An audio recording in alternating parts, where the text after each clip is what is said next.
മോനെ കിട്ടുണ്ണി, കാക്കയും കോഴിയും വന്ന് ഈ ഗോതമ്പ് കൊത്തി തിന്നാതെ ഒന്ന് നോക്കിക്കോണേ. അക്കാര്യം ഞാൻ ഏറ്റമ്മേ. ഞാൻ ഈ വരാന്തയിൽ ഇരിക്കുമ്പോൾ ഒരു കാക്കയും കോഴിയും നമ്മളെ ഗോതമ്പ് കൊത്തി തിന്നില്ല. അതിന് ഞാൻ അവസരം കൊടുക്കില്ല. കൊള്ളാം, മിടുക്കൻ. എന്നാൽ പിന്നെ അമ്മ വേഗം ചെന്ന് പൂവാലി പശുവിനുള്ള പുല്ല് മുറിച്ച് വരാം. പുല്ല് മുറിച്ചിട്ട് അമ്മ പതിയെ വന്നാൽ മതി. പോ, ഈ ഗോതമ്പ് തിന്നാൻ വന്ന് നീ വെറുതെ മോഹിക്കണ്ട. പോ പോ. ഹായ്, ഈ പൈക്കിടാവിന്റെ ഓട്ടം കാണാൻ എന്ത് രസമാ. എന്നെ കളിയാക്കുവാനോ നീ? നിന്നേക്കാൾ വലിയ ഓട്ടക്കാരനാ ഞാൻ. അവിടെ നിക്കടി. കണ്ടോ? ഹോ, എന്തൊരു വേഗത. അമ്പടി, എന്നെ തോപ്പിക്കാമെന്ന് കരുതിയോ? കണ്ടില്ലേ ഞാൻ നിന്നെ തോപ്പിച്ചത്. ഇനി ഞാൻ ഓടാം, നീ എന്നെ പിടിക്കേ.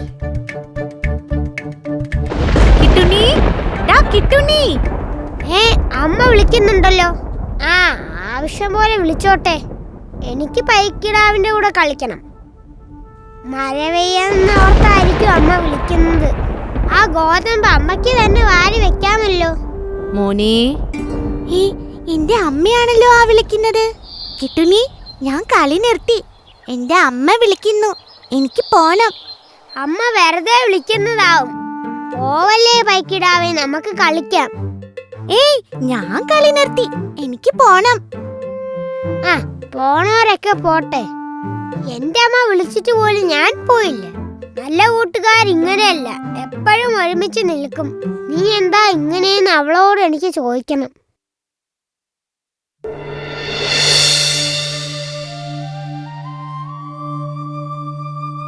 പൈക്കിടാവേ, നമ്മൾ കളിച്ചുകൊണ്ടിരിക്കുമ്പോഴാണ് നമ്മൾ അമ്മമാർ വിളിക്കുന്നത്. ഞാൻ പോകാതെ കളിക്കാൻ തീരുമാനിച്ചു. നീ അമ്മ വിളിച്ചതേ കളി നിർത്തി ഓടിപ്പോയി. അതെന്താ അങ്ങനെ?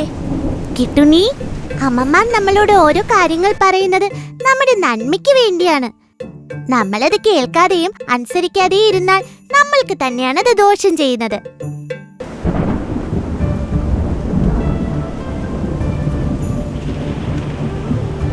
അയ്യോ, കാറ്റിന് ശക്തി കൂടുതലാണല്ലോ.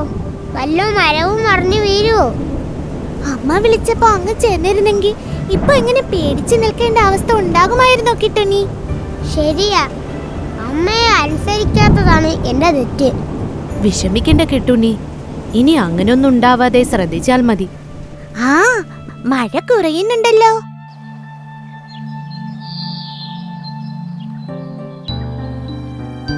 അമ്മേ. മോനെ, എവിടെയായിരുന്നു നീ? അമ്മേ, എന്നോട് ക്ഷമിക്കമ്മേ.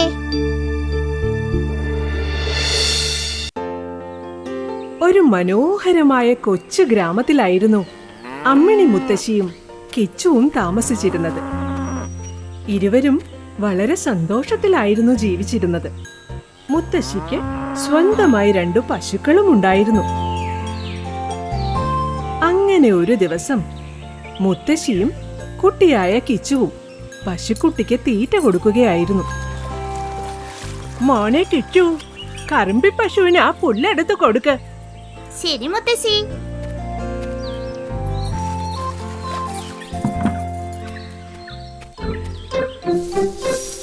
മുത്തശ്ശി, നാളെ നമുക്ക് പശുക്കുട്ടിയെ കുളിപ്പിക്കാൻ പുഴക്കരയിലേക്ക് പോകാം. നാളെയോ? ഇന്നലെയല്ലേ നമ്മൾ പോയത്? അത് സാരമില്ല മുത്തശ്ശി, നാളെയും പോകാം. ശരി ശരി.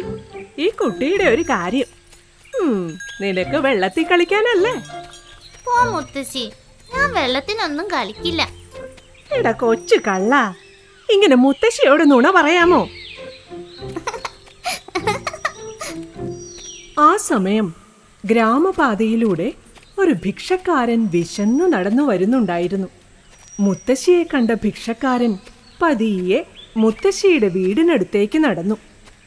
അയ്യോ അയ്യോ, നടന്ന് ഒരുപാട് തളർന്നേ, വിശന്നിട്ട് വയ്യായേ. ഞാനൊരു ഭിക്ഷക്കാരനാണേ, എന്തെങ്കിലും തരണേ, വിശന്നിട്ട് വയ്യായേ. ശരി ശരി, നിങ്ങൾ കൈ കഴുകി ആ വരാന്തയിൽ ഇരുന്നോളൂ, ഞാൻ ഭക്ഷണം തരാം.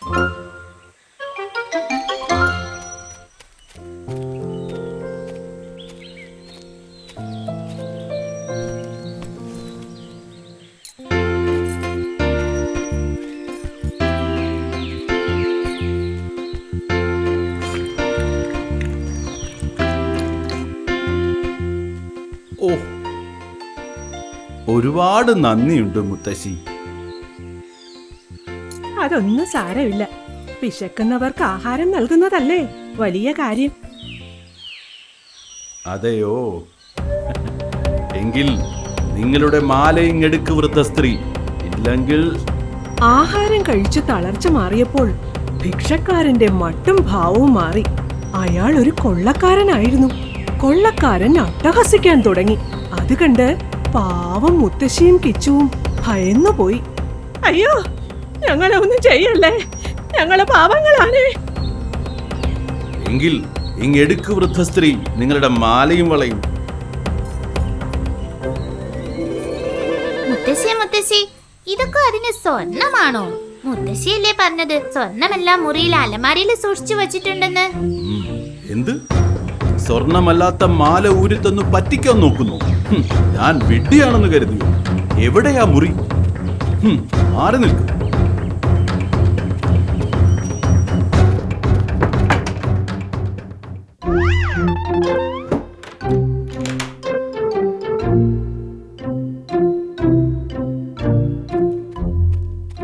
മുത്തശ്ശിയുടെ കൊച്ചു മിടുക്ക, നമുക്ക് ആളുകളെ വിളിച്ചു കൂട്ടാം. നിക്ക് മുത്തശ്ശി, 2 ദിവസം കള്ളം മുറിയിൽ പട്ടിണി കിടക്കട്ടെ, എന്നിട്ട് ആളുകളെ വിളിച്ചു കൂട്ടാം. അത് ശരിയാ. നമ്മൾ അവന് വിശപ്പിന് ആഹാരം കൊടുത്തപ്പോ നമ്മളെ തന്നെ ദ്രോഹിക്കാൻ വന്നു. അതെ മുത്തശ്ശി, അയാളെ ഒരു പാഠം പഠിപ്പിക്കണം. അങ്ങനെ മിടുക്കനായ നമ്മുടെ കിച്ചു കള്ളനെ കെണിയിലാക്കി. 2 ദിവസം കള്ളൻ മുറിയിൽ വിശപ്പ് സഹിച്ചു കിടന്നു. കള്ളൻ ആകെ തളർന്നിരുന്നു. അതിനുശേഷം മുത്തശ്ശി നാട്ടുകാരെ വിളിച്ചുകൂട്ടി കള്ളനെ നാട് കടത്തുകയും ചെയ്തു. പിന്നീട് ഒരിക്കലും ഗ്രാമത്തിലേക്ക് ആ കള്ളൻ വന്നിട്ടേയില്ല.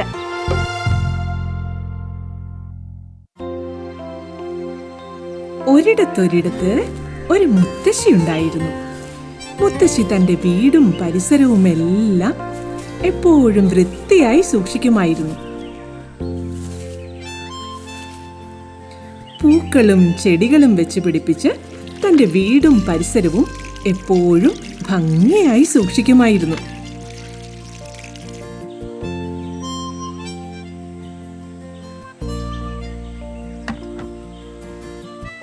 എന്നാൽ പക്ഷികളെയും ചെടികളെയും എല്ലാം ഇഷ്ടപ്പെട്ടിരുന്ന മുത്തശ്ശി മുറ്റത്തും മരക്കൊമ്പുകളിലും വന്നിരുന്ന കാക്കകളുമായി നിരന്തരം വഴക്കടിച്ചിരുന്നു.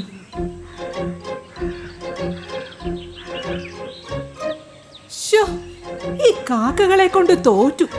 എപ്പോ നോക്കിയാലും ഉണ്ടാവും ശല്യം. പോകാക്കേ പോ.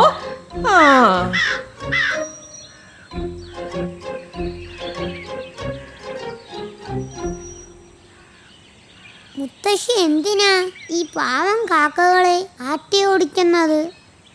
കാക്കയ്ക്ക് ഭംഗിയില്ലാത്തത് കൊണ്ടാവാം. ആരെയും വില കുറച്ച് കാണുന്നത് അത്ര നല്ലതല്ല. അങ്ങനെ ഇരിക്കെ മുത്തശ്ശി വയ്യാതെ കിടപ്പിലായി.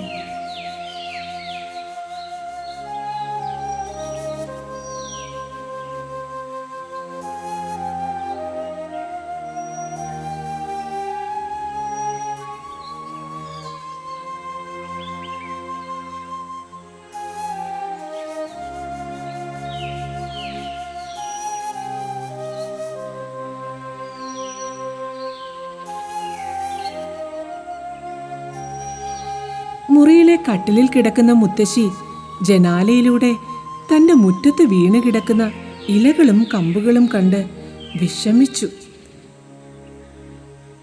അയ്യോ, എന്റെ വീടും പരിസരവും എല്ലാം ആകെ വൃത്തികേടായി കിടക്കുന്നല്ലോ.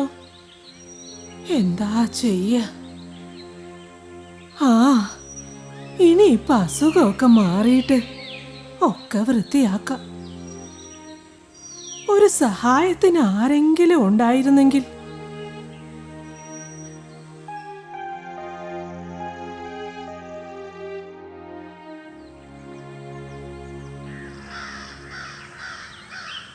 വീട്ടുമുറ്റത്തെ മരക്കൊമ്പിൽ പതിവ് പോലെ വന്നിറങ്ങിയ കാക്കകൾക്ക് മുത്തശ്ശിയുടെ വീടും പരിസരവും പതിവില്ലാതെ ഇങ്ങനെ വൃത്തികേടായി കിടക്കുന്നത് കണ്ടപ്പോൾ എന്തോ സംശയം തോന്നി. മുത്തശ്ശി ഇവിടെ ഇല്ലേ? വീടും പരിസരവുമെല്ലാം ആകെ വൃത്തികേടായി കിടക്കുന്നല്ലോ. അത് ശരിയാണല്ലോ. എപ്പോഴും ഇവിടം വൃത്തിയായി സൂക്ഷിക്കുന്ന മുത്തശ്ശിയല്ലേ. മുത്തശ്ശിക്ക് ഇതെന്തു പറ്റി? ഇനി വയ്യാതെയോ മറ്റോ ആയോ? മുത്തശ്ശി എവിടേക്കെങ്കിലും പോയോ? എന്നാ പിന്നെ നമുക്കിവിടെയൊക്കെ വൃത്തിയാക്കിയാലോ? അത് വേണോ? നമ്മൾ അത് ചെയ്താൽ മുത്തശ്ശിക്ക് ഇഷ്ടമാകുമോ? നമ്മളെ എപ്പോഴും വഴക്കു പറയാറുള്ളതല്ലേ. അത് മുത്തശ്ശി മറ്റൊന്നും വിചാരിച്ച് പറയുന്നതാവില്ല. വാ കൂട്ടുകാരെ, നമുക്കിത് ചെയ്യാം. മുത്തശ്ശിക്ക് സന്തോഷമാവട്ടെ.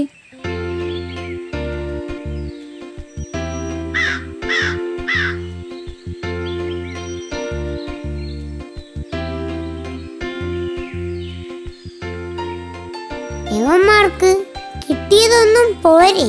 മുത്തശ്ശിയുടെ കയ്യിന്ന് എന്നും വരക്ക് വാങ്ങി കൂട്ടിയാലേ സമാധാനം ആവൂ. പക്ഷേ അവർ ചെയ്യുന്നത് നല്ല കാര്യമല്ലേ? നല്ലതൊക്കെ തന്നെ. എന്തിനും ഏതിനും ഇവരെ വരക്ക് പറയുന്ന മുത്തശ്ശിക്ക് ഇഷ്ടമാവുമോ? ശരിയാ, നമുക്ക് നോക്കാം. കാക്കകൾ തന്റെ മുറ്റം വൃത്തിയാക്കുന്ന കാഴ്ച ജനാലയിലൂടെ കാണുന്ന മുത്തശ്ശിക്ക് കാക്കകളെ വഴക്കു പറഞ്ഞതിൽ വല്ലാത്ത വിഷമം തോന്നി. എന്റെ ഈശ്വര, ഈ പാവങ്ങളെയാണല്ലോ ഇത്രയും കാലം ഞാൻ ആട്ടി ഓടിച്ചത്. കലപില കൂട്ടി കുരുത്തക്കേട് കാണിക്കുന്ന ഈ കാക്കക്കൂട്ടത്തിന് ഇത്ര നല്ല മനസ്സുണ്ടായിരുന്നോ?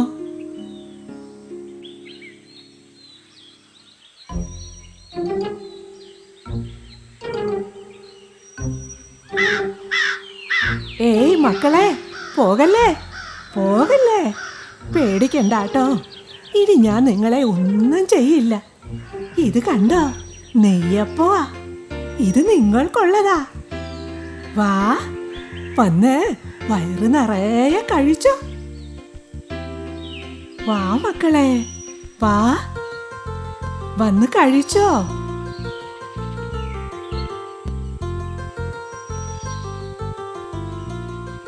സന്തോഷത്തോടെ മുത്തശ്ശി ഇലയിൽ വിളമ്പിയ നല്ല സ്വാദുള്ള നെയ്യപ്പങ്ങൾ കഴിക്കാൻ കാക്കകൾ കലപില ശബ്ദമുണ്ടാക്കി മുറ്റത്തേക്ക് പറന്നിറങ്ങി. അങ്ങനെ അന്നു മുതൽ മുത്തശ്ശിയും കാക്കകളുമായി വലിയ ചങ്ങാത്തത്തിലായി.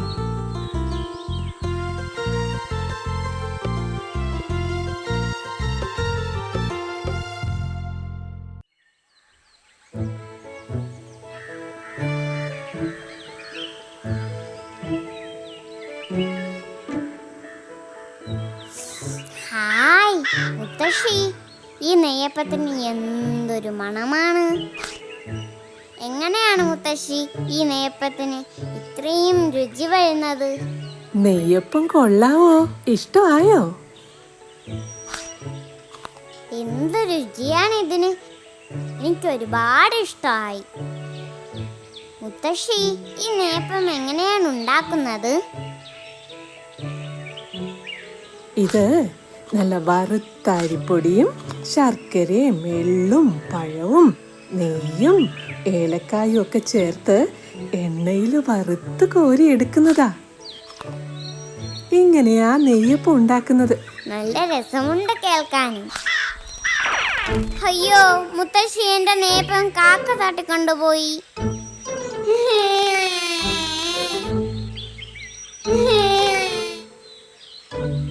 അയ്യോ വേണ്ട മോളെ, കരയണ്ട. മുത്തശ്ശി മോൾക്ക് വേറെ തരാം.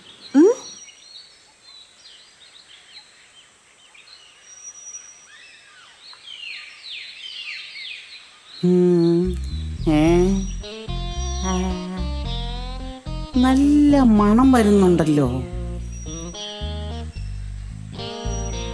എവിടെ നിന്നാണ് ഈ മണം വരുന്നത്? നല്ല നെയ്യപ്പത്തിന്റെ മണമാണല്ലോ.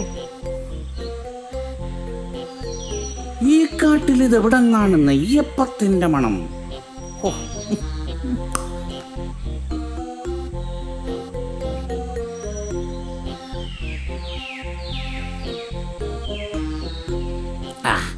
കൊതി കൊണ്ടെൻ്റെ വായിലൂടെ ഇപ്പൊ കപ്പലോടിക്കാം.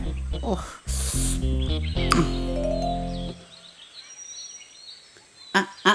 ആ. അപ്പോൾ അവിടെ നിന്നാണ് ഈ മണം. ഈ കാക്കയ്ക്ക് എവിടെ നിന്ന് കിട്ടി ഈ നെയ്യപ്പം?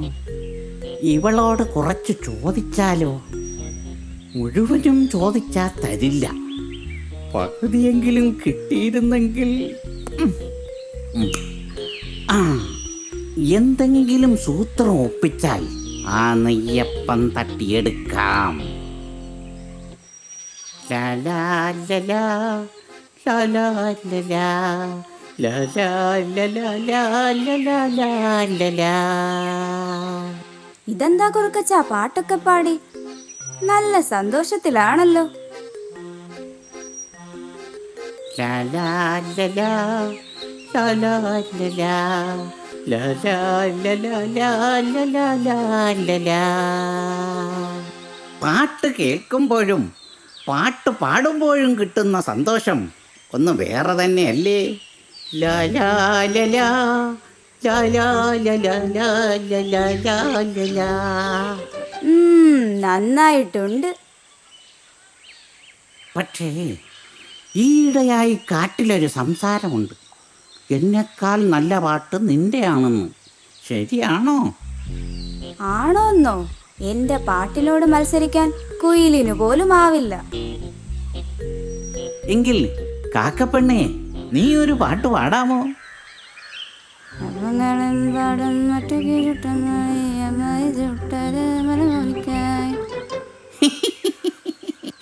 ഇതാണോ നിന്റെ പാട്ട്? ഇതിന് ടെമ്പോ പോരാ, സംഗതി തീരെയില്ല.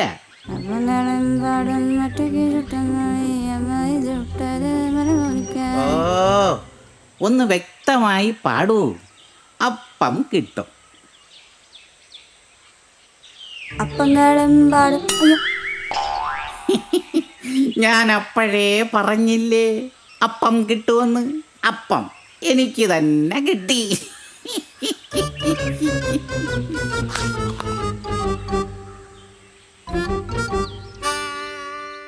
മുത്തശ്ശി, ഒരു കഥ പറഞ്ഞു തരാമോ? ഓ, അതിനെന്താ? എന്റെ പൊന്നുമോൾക്ക് മുത്തശ്ശി എത്ര കഥ വേണമെങ്കിലും പറഞ്ഞു തരാലോ. ഒരിടത്ത് ദാമു എന്നു പേരുള്ള ഒരു തയ്യൽക്കാരൻ ഉണ്ടായിരുന്നു. നല്ലവനായ ദാമുവിനെ ആ നാട്ടിൽ എല്ലാവർക്കും വലിയ ഇഷ്ടമായിരുന്നു. ദാമുവിന് ഒരു മകനുണ്ട്, സോമു. തയ്യൽക്കടയിൽ അച്ഛനെ സഹായിക്കുന്നതായിരുന്നു സോമുവിന്റെ ജോലി. അച്ഛനെ പോലെ പാവമൊന്നും ആയിരുന്നില്ല സോമു. അവൻ ദേഷ്യക്കാരനായിരുന്നു. അവനെ ഇതുവരെ കണ്ടില്ലല്ലോ. എന്തു പറ്റിയാവോ? കുറച്ചു നേരമായല്ലോ അച്ഛൻ വഴിയിലേക്ക് നോക്കി നിൽക്കാൻ തുടങ്ങിയിട്ട്. അച്ഛൻ ആരെയാ? അവനെ ആ കേശവൻകുട്ടിയെ. അതിന് കേശവൻകുട്ടി എന്ന പേരുള്ള ആരും ഇവിടെ തയ്ക്കാൻ തന്നിട്ടില്ലല്ലോ. കേടാ മോനെ, ഞാൻ എപ്പോഴും പഴം കൊടുക്കുന്ന ആ ആനയില്ലേ, അവനാ കേശവൻകുട്ടി. അത് ശരി, കേശവൻകുട്ടി എന്നായിരുന്നു ആനയുടെ പേര്. വെറുതെ എന്തിനാ അച്ഛ ആനയ്ക്ക് പഴം വാങ്ങിക്കൊടുത്ത് കാശ് കളയുന്നത്? മോനെ സോമു, ഇതൊക്കെയാണ് നമ്മുടെ ജീവിതത്തിൽ ഓർത്തിരിക്കാൻ പറ്റിയ നല്ല അനുഭവങ്ങൾ. കേശവൻകുട്ടിക്ക് പഴം കൊടുക്കുമ്പോൾ എനിക്ക് എന്ത് സന്തോഷമാണെന്നോ. ആ വാ, നിനക്കുള്ള പഴം ഞാൻ ഇവിടെ എടുത്തു വെച്ചിട്ടുണ്ട്.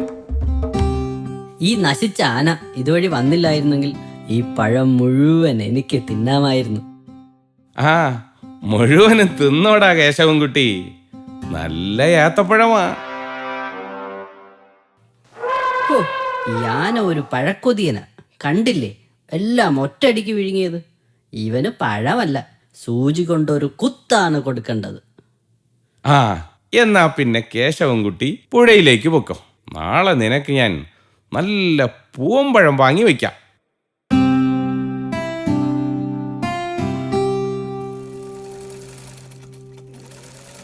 എടാ ദാമുവേ, എന്റെ ചട്ട തയ്ച്ചോടാ മോനെ. ചാട്ടയോ? ചാട്ടയല്ല മോനെ, ചട്ട. ഇന്ന് തയ്ച്ചു തരാന്നാ നിന്റെ അച്ഛൻ ദാമു പറഞ്ഞത്. ഇന്നാണെങ്കി എനിക്കൊരു കല്യാണത്തിനും പോകണം. അതിനെന്താ, പൊയ്ക്കോളൂ. എടാ മോനെ, ഈ ചട്ട തച്ച് കിട്ടി അതിട്ടോണ്ട് വേണം പോകാൻ. അതെന്തായാലും നടക്കില്ല. ചട്ടയ്ക്കുള്ള തുണി വെട്ടിയിട്ട് പോലുമില്ല. മാത്രമല്ല, അച്ഛൻ ഇന്ന് വൈകിയേ വരൂ. എന്തായാലും എനിക്ക് എന്റെ ചട്ട തച്ച് കിട്ടണം. അതും കൊണ്ട് ഞാൻ ഇന്ന് പോകുന്നുള്ളൂ. ശ്ശേ, എന്താ ഇത്? ഏ, അയ്യോ, ആന കൊത്താൻ വരുന്നേ. പേടിക്കണ്ട, ആന ഒന്നും ചെയ്യില്ല. ആ, ഇന്നും നീ പഴം തിന്നാൻ ഇവിടെ നിന്നോ? കൊള്ളാം. പഴമൊക്കെ തിന്നിട്ട് നീ പതിയെ കുളക്കരയിലേക്ക് വാ. ഞാൻ മുമ്പേ പോവാ. തുമ്പി നീട്ടിപ്പിടിച്ചൊന്നും നിൽക്കണ്ട. അച്ഛൻ ഇവിടെ ഇല്ല. വേഗം സ്ഥലം വിട്ടോ. ഒച്ച വെച്ചിട്ട് ഒരു കാര്യവും. പൊയ്ക്കോ വേഗം. പറഞ്ഞ അനുസരിക്കില്ല അല്ലേ? നിന്നെ ഓടിക്കാമോന്ന് ഞാനൊന്ന് നോക്കട്ടെ. അയ്യോ, അടുത്ത മോനെ, ആനയെ സൂചി കൊണ്ട് കുത്തല്ലേ. മിണ്ടരുത്. എന്ത് വേണമെന്ന് എനിക്കറിയാം. കുത്തല്ലേ മോനെ. നിനക്ക് ഇതിരിക്കട്ടെ. എന്റെ അടുത്ത് ആനയുടെ ഓരോ അഭ്യാസവും നടക്കില്ല. കുത്തു കിട്ടിയപ്പോ കരഞ്ഞുകൊണ്ട് ഓടിയത് കണ്ടില്ലേ? ഇനി അവൻ ഈ വഴിക്ക് വരില്ല. അച്ഛൻ വരുമ്പോഴേക്ക് ഒരു ചായ കുടിച്ചു വരാം. എടാ മോനെ, നീ പോവാണോ? ഞാനൊരു ചായ കുടിക്കാൻ പോവുക. അപ്പോ എന്നെ ചട്ടയോ? ചട്ട ഇന്ന് കിട്ടില്ല. നിങ്ങൾ പോയിട്ട് പിന്നെ വാ. എന്റെ ദൈവമേ, കല്യാണത്തിന് പോക്ക് മുടങ്ങിയല്ല. ഇന്ന് വൈകുന്നേരത്തിനുള്ളിൽ ആ പോലീസുകാരന്റെ ഉടുപ്പ് കൊടുക്കണം. ഓ, ഇല്ലെങ്കിൽ അയാൾ എന്നെ ശരിയാക്കും.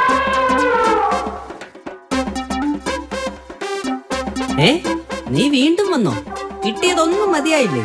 സൂചി കൊണ്ടുള്ള കുത്ത് ഇനിയും വേണോ? അയ്യോ, എല്ലാം നനഞ്ഞല്ലോ. ഈ ആനക്കെന്താ മതവിളകിയോ? അയ്യോ, ഓടിവായോ. ഈ ആന എന്റെ കട തകർക്കുന്നേ. അയ്യോ, ഓടിവായോ. കേശവൻകുട്ടി, വേണ്ടടാ. ഞാൻ വരാൻ അല്പം വൈകിയപ്പോഴേക്കും എന്തിനാ കേശവൻകുട്ടി നീ അതിക്രമം കാട്ടിയത്? അതിക്രമം കാട്ടിയത് കേശവൻകുട്ടിയല്ല, നിങ്ങളുടെ മകനാ. സൂചി കൊണ്ട് കേശവൻകുട്ടിയുടെ തുമ്പിക്കൈയിൽ ഇവൻ കുത്തി. അച്ഛാ, എന്നോട് ക്ഷമിക്ക്. ഞാൻ അങ്ങനെ ഒരു അബദ്ധം കാണിച്ചു. മോനെ, കോപത്തിലുള്ള എടുത്തുചാട്ടം കൊണ്ട് നമുക്ക് ശത്രുക്കളെയേ നേടാൻ പറ്റൂ. എന്നാൽ ആത്മാർത്ഥമായ സ്നേഹം കൊണ്ട് ഏത് കൊലകൊമ്പനെയും കീഴടക്കാൻ പറ്റുമെന്ന് നിനക്കിപ്പോ മനസ്സിലായില്ലേ? അച്ഛാ, എന്റെ തെറ്റ് ഞാൻ മനസ്സിലാക്കുന്നു.